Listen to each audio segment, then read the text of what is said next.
Welcome to Halacha in a Year, where we can get to learn all the most relevant halacha through the prism of the Kitzur Shulchan Aruch. You are listening to Rabbi Ya'akov Trump. This year is kindly sponsored by the Moshe Group and CA in zechus of Biלה bas נחמה שיפרה and in honor of Rabbi Trump. In today's learning, we're going to be looking at the laws of Lashon Hara, evil speech, and revenge. This is Siman Lamed, the 30th chapter in the Kitzur Shulchan Aruch. Our Siman is 9 seifim long, 9 paragraphs long.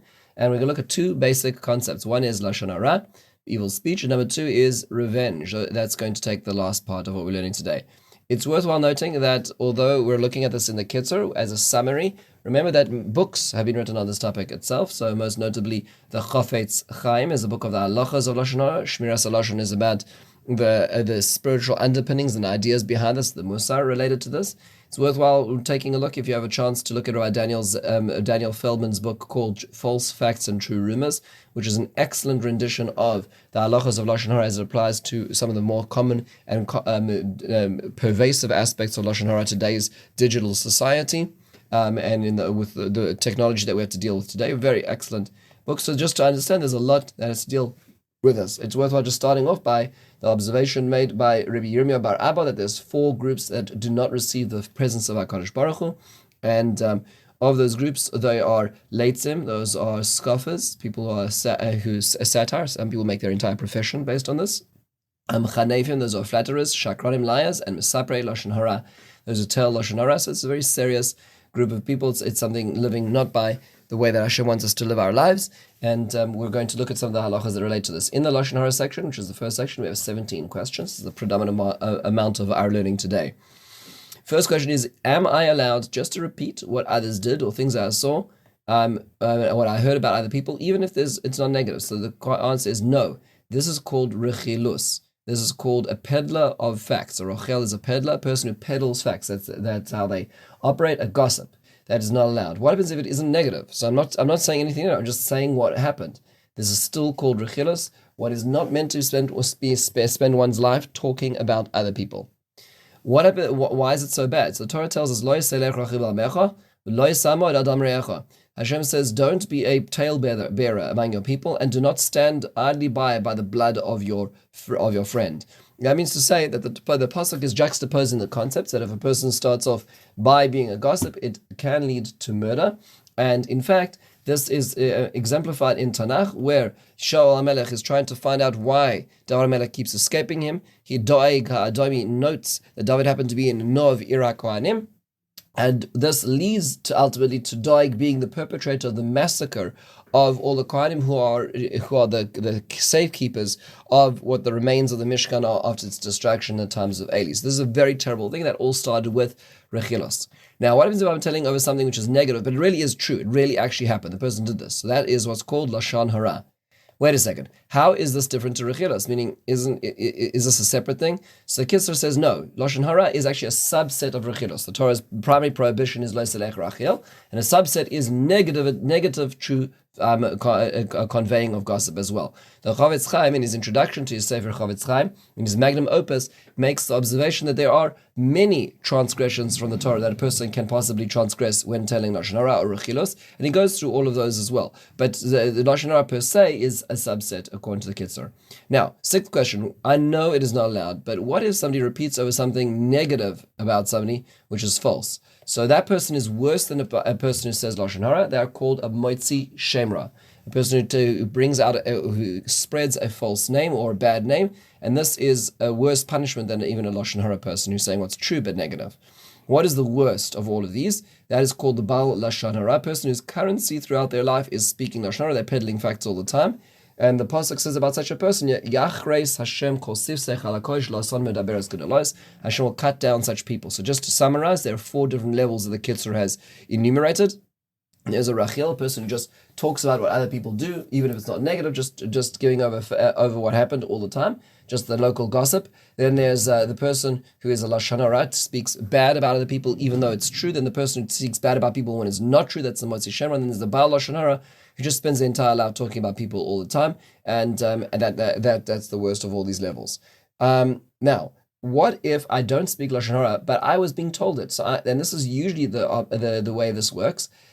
And so people are often the recipient of Lashon Hara, not the giver of Lashon Hara. So the Kitzur points out that it is worse than even saying it, because if it's believed, meaning sometimes you can't just leave the table necessarily, you should, but if you can't, then in such circumstances, one is, if one believes it, one is enabling and one is giving currency to those who are negative people who are telling gossip, and that's why it allows to spread. Just as an example, when Napster was one of the original sites that was distributing digital songs in the digital form on when the internet was just coming up, it was done generally illegally, and people used it. The reason why it stayed in business until it was sued and brought down by the media companies was because millions and millions of people thought it doesn't really matter if I just download a little song, and it doesn't really matter. It's only digital. It's only just I don't have to get the CD, the VHS, the record, whatever the tape that I could have had it on. It's all right. And millions of people thought that their little actions didn't matter, and it did. And that's what the Kitzur is saying, is your little action of listening to Lashon Hara is giving currency to a society which will ultimately value speaking about other people, which is essentially like entire media stations are based on this, and entire podcasts are based on this, and this is what the media is based on, but that's not a Jewish value, and receiving it is allowing that to exist as well. What if I didn't say anything negative, but I just said a slightly ambiguous statement? The Gemara gives the example of this is that somebody says, where can I find food? And you say there's house in John, there's fire in John's house. So in that case, when you say there's fire in John's house, it's kind of like an ambiguous statement. It could mean they got food there. It could mean they like to eat food all the time. It could mean there's like anger. It's like it's an ambiguous statement. So that is a problem. That's called that is a problem as well. What happens? And that's what's called avak Lashon Hara, the dust of Lashon Hara leading to it as well. What happens if I compliment somebody and I say this person is so amazing, such a great person, just accomplished, such a really wonderful person. But you say it in the presence of people have beef with them. They don't really like them. So this is a problem. This is called avak Lashon Hara. This is the dust of Lashon Hara. It causes those. It inevitably the conversation will turn to. But wait a second. They really. And then you've undermined everything. The Mishnah, the pasuk in Mishnah tells us, "Mevarech re'ehu b'kol gadol," person who blesses his friend in a loud voice. B'boker hashkem klala techoshev lo. In the morning, it's going to ultimately turn into a curse to them. What happens if I avoid talking about somebody? I'm like, oh well, let me talk about John. I really shouldn't speak about John right now. So in that case, if you do it in an explicit way, then it obviously means that there's something negative, and it will pique the interest of others. That's also avak Lashon Hara as well. What happens if it's a joke? So the truth is that many a true thing said in jest. It's Shakespeare, and it's true because we've often been the brunt of jokes, and we realize that they aren't so much of a joke. They're actually intended to needle, and that is also called Lashon Hara as well. What if I just wasn't aware that it was negative? So obviously one can claim innocence, but in many cases, if a person really thinks about what they're doing, they do know. And one has to be very careful. Pretending to be innocent can't put back together people's marriages, careers, and reputations once you've destroyed it because of your innocence. And that's why at the end of the pasuk of Lo Yizalech Rocha Ba'amecha it says, Ani Hashem, I'm God. I understand what's going on inside of you. You can give all the excuses you can to a human court, but I'll take care of it. Question 14. What if it is told not in the presence of the object of the Lashon Hara? That's still Lashon Hara. What happens if it's not negative about him or her? It's just hearing this information when it comes back to them will intimidate them. Still called Lashon Hara. Look, it's getting very difficult to speak now. So what if it's already public information? There's a notion which is called ba'apei tlasa in the front of three people, that if information has been made known in front of three people, we assume that it is public information and therefore can be repeated as well.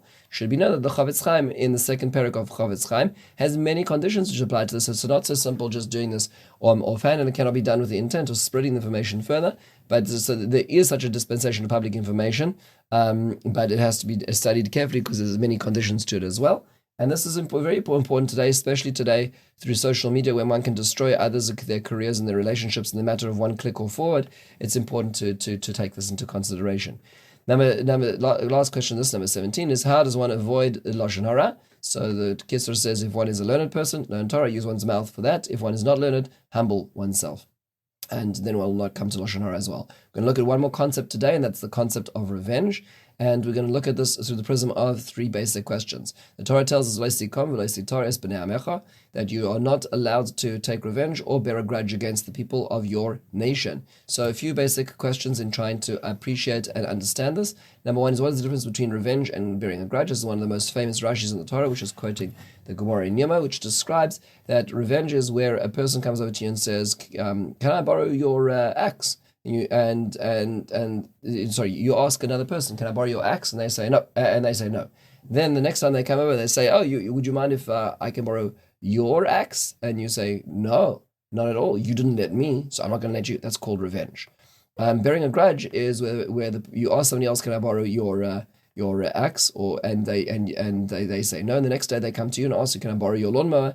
And you say, well, I'm going to be better than you, and I'm going to give you the lawnmower because I'm a better person. That's called bearing a grudge. You're holding it inside of you, and you're expressing it when you're waiting for that opportunity to show them that you are better than them. Now, what if I'm correct in my assertion that they wronged me? So of course you're correct. Most of the time you are correct when you're taking revenge and bearing a grudge. That's not the point. So first thing is being correct is not the way to be in life. The Midas Saddam is sheli sheli v'shalcha shalcha. It's exactly as it should be. That's not the way to live life. And one of the reasons for that is because if we live life like that, then we fall very short when it comes to God. There's so many things. If Hashem wants to open up our file and do an audit, God forbid. That's terrifying, right? So you want to live such a life and they expect God's going to give you a little slack? That's not the way to live things. You've got to give people slack. People are humans, and human beings have many, many frailties and many, many mistakes. You've got to give them that space. Also, the Sefer Chinuch points out when looking at these mitzvahs that you have to understand there's a difference or separation between action and outcome, which means that it may be true that this person is going to be held liable for the terrible thing they may have done to you. However, what happened to you was what you deserved, independent of them. They happen to be the messenger. So God's going to open up their file and deal with why they did that to you. But why you got that was actually not in their control as well. So their action is something they're held accountable for. The outcome is something that came from Hashem, which means if you can bifurcate the two and say that I must have received this because I deserve this, I am very displeased with the messenger, but the messenger was really just the person who stepped in, and he'll have to deal with Hashem for that. But this is ultimately what I deserved. Then one sees things very differently as well. And this is obviously a very, very strong, a very hard mountain to climb. But this is in truth how this works as well. Finally, last question.